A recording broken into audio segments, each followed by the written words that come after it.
ہم پر، اس کے فرائض کیا ہوں گے؟ جب آپ نے اس دعوت کو حق سمجھ لیا کہ یہی طریقہ ہے، یہی کام ہے جو کرنا ہے، مقصد زندگی بھی یہی ہے، تو پھر اس کے فرائض کے اندر جو کچھ دو چیزیں آ سکتی ہیں وہ کیا ہوں گی؟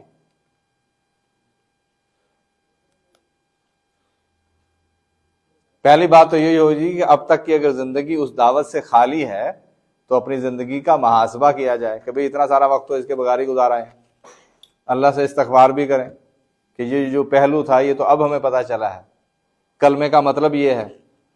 دین اسلام میں مسلمان ہونے کا مطلب یہ ہے، یہ ذمہ داریاں میری ویسے ہی بن جاتی ہیں۔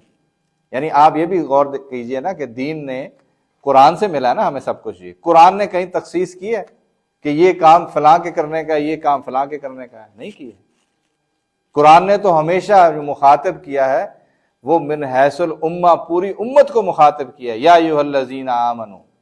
اے وہ لوگوں جو ایمان لائے ہو، جگہ جگہ یہی بات ہوئی ہے، کوئی اور بات نہیں کی قرآن نے۔ اب یا ایھا الذین کے آمنو کے دائرے کے اندر ہم سب شامل ہیں،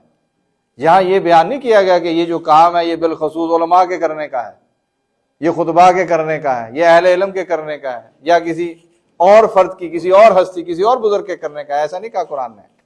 قرآن نے براہ راست مخاطب کیا ہے ہر اس انسان کو جس نے اللہ کا کلمہ پڑھا ہے، جس نے نبی صلی اللہ علیہ وسلم کو رسول مانا ہے۔ جب یہ بات طے ہے تو ہم ہر دائرے کے اندر اس کام کے کرنے کے مجاز بھی ہیں، ہم پر یہ فرض بھی ہے کہ ہمیں یہ کام کرنا ہے، چھوٹ نہیں ہے اس کے اندر، تخصیص نہیں ہے، آپشن نہیں ہے۔ بعض اوقات کہتے ہیں نا یہ آپشنل کام ہے یہ کرنے کا، یہ آپشن نہیں ہے، یہ آپ کی ایمان کی لازمی صفات کے اندر ہے، آپ کے ایمان کے معتبر ہونے کی نشانی ہے کہ آپ بندگان خدا تک اس سسٹم کو لے کر جائیں، اپنی زندگی میں بھی اور دوسرے لوگوں کے لیے بھی، اس نظام کو قائم کرنے کی جدوجہد کریں، ہر لحاظ سے جو موقع، جو وقت، جو صلاحیت آپ کے پاس ہے وہ اس کے اندر لگائیں۔ اور یہ بھی قرآن نے آپ کو شروع میں کہہ دیا جب آپ پڑھتے ہیں سورہ بقرہ کی ابتدائی آیات کہ الف لام میم ذالک الکتاب لا ریب فیہ ھدی للمتقین، اس کے بعد جو صفات ہیں اس میں صفت یہ نہیں ہے کہ جو اپنا رزق اللہ کے راستے میں خرچ کرتے ہیں، مال خرچ کرتے ہیں۔ اس میں بھی یہ مسکنسیپشن ہمیں دور کرنی چاہیے کہ رزق سے کیا مراد ہے۔ رزق سے مراد صرف پیسہ، روپیہ، غلہ نہیں ہے، رزق سے مراد آپ کی ذہنی صلاحیت ہے، آپ کی قوتیں ہیں جو آپ کو اللہ نے مہارتیں دی ہیں، سوچنے سمجھنے کا ذہن دیا ہے، بولنے کی صلاحیت دی ہے، یہ سارا رزق کے اندر شامل ہے۔ حتیٰ کہ علماء نے یہ کہا ہے کہ جو اولاد ہے یہ بھی رزق ہے انسان کا، اس کو بھی اللہ کے راستے میں لگانا ہے، خالی پیسہ نہیں لگانا ہے۔ تو یہ مطلوب ہے، یہ پہلی بات ہے جو ہمیں سمجھنی چاہیے دعوت کے فرائض کے اندر کہ یہ فرض عین ہے ہمارے لیے اللہ کے بندوں کو۔ اب اس کے اندر بھی آپ دلیل دے سکتے ہیں، قرآن سے بھی دے سکتے ہیں اور اللہ کے نبی صلی اللہ علیہ وسلم کی سیرت سے بھی دے سکتے ہیں۔ بڑی مشہور وہ ہے حدیث ہے جو اللہ کے نبی صلی اللہ علیہ وسلم کی ہے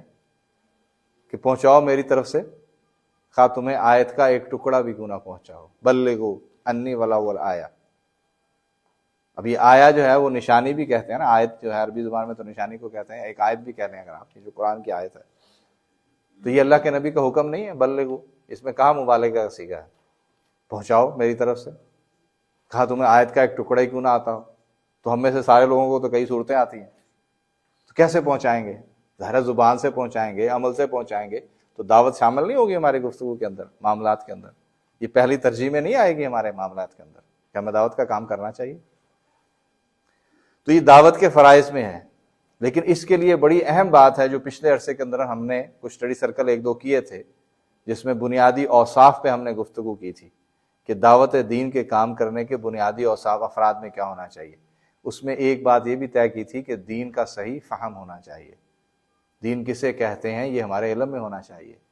کم از کم اتنا بنیادی علم ہر مسلمان کے پاس، خاص طور پر اس راستے میں کام کرنے والوں کے پاس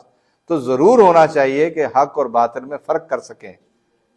ناحق اور حق کو پہچان بتا سکیں، دین کی بنیادی چیزیں بیان کر سکیں۔ یہ بنیادی جو آپ کے پاس دین کا بنیادی فہم ہے،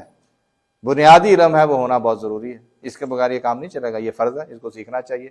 یہ جو جماعت کہتی ہے کہ لٹریچر پڑھو لٹریچر پڑھو، تو جماعت اسلامی کس لیے کہتے ہیں لٹریچر پڑھو؟ اس لیے تو نہیں کہتی کہ آپ کو عالم فاضل بنانا ہے، مطلب یہ ہے کہ یہ بنیادی علم ہے کہ جو ہر مسلمان کے پاس ہونا چاہیے، حلال اور حرام کا علم ہونا چاہیے۔ حلال اور حرام صرف یہ نہیں ہے کہ یہ فلاں چیزیں حرام ہیں، یہ فلاں چیزیں حلال ہیں، اس ساری چیزوں کا تو دین کا جب صحیح فہم ہوگا آپ کا تو آپ لوگوں کو بیان کر سکیں گے، کنونس کر سکیں گے، خود بھی عمل کر سکیں گے کہ دین کیا ہے۔ ہمارے ہاں تو بہت ساری رسم و رواج ہے نا، اب یہ مسکنسپشن ہے نا یہ کہ جو ہم شادی اور بیاہ کے موقع پر بعض رسومات کرتے ہیں، ہم خود کنفیوز ہوتے ہیں کہ بھی دین میں ہے کہ نہیں، اچھا کام ہے کر لیا جائے، یہ بھی ایک بڑی اہم مسئلہ ہے ہمارا کہ بھی ٹھیک کام ہے نا،